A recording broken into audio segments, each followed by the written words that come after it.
Hi friends, my name is Irina and I work at the National Portrait Gallery, where we share the stories of people who have helped shape the United States. Welcome to Introducing. Each week, we shine a light on some of this country's history makers and their portraits. Just like reading a book, looking at a portrait can tell a story too. This month, we are celebrating Hispanic Heritage Month, and I want to introduce you to Sal Castro. Sal Castro was a teacher and an activist. An activist is a leader who fights for things to be fair and equal for everyone. And this is Sal Castro's portrait. Here is Sal Castro standing in the center of this portrait. He has his hands on his hips and he's standing tall. Can you notice what's above Sal Castro's head? It's a flag. It's an American flag.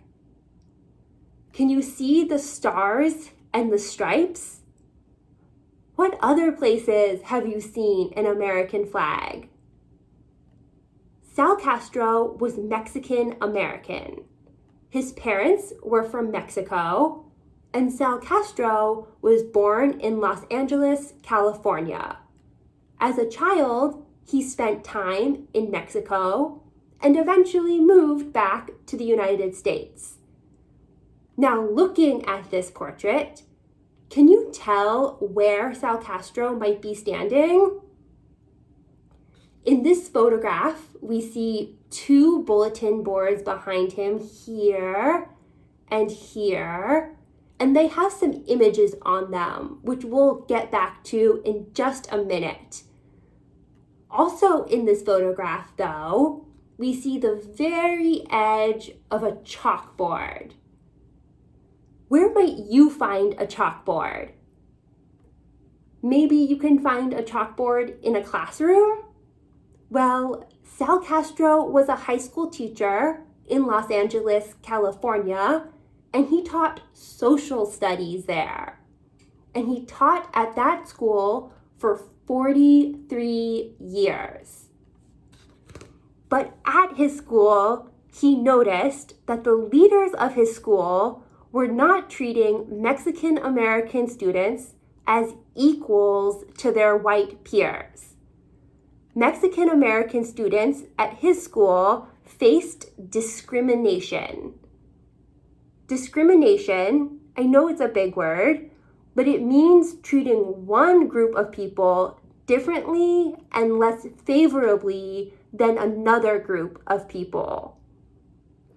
Mexican American students at Sal Castro's school were often punished for speaking Spanish and told that they could only speak English. They were purposely left out of any classes that would prepare them for college, and so many of them never attended college. And when Sal Castro pointed out this discrimination to school leaders, he was dismissed and it was disregarded.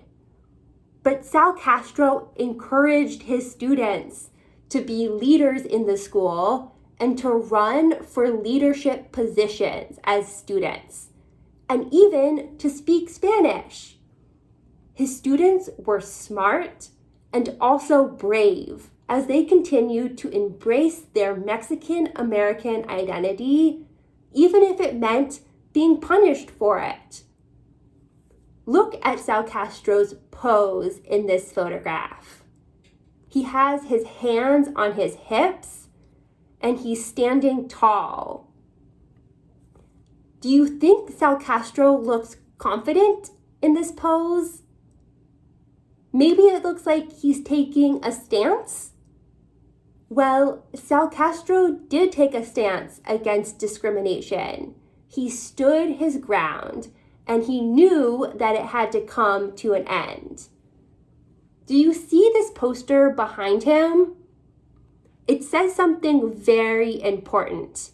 It says in Spanish, mi raza primero, or my people first. And Sal Castro did put his people first, and he decided, along with others, to stage a protest for change. He staged a walkout, and without telling school leaders or getting permission from the school, Sal Castro and his students walked out of their classes in the middle of a school day in 1968. These walkouts actually lasted for a couple of days. And soon, other schools in Los Angeles joined in. Eventually, 15,000 students from across the city were protesting. These protests are now known as the Chicano School Blowouts. Someone who identifies as Chicano is a person or a group of people of Mexican origin living in the United States.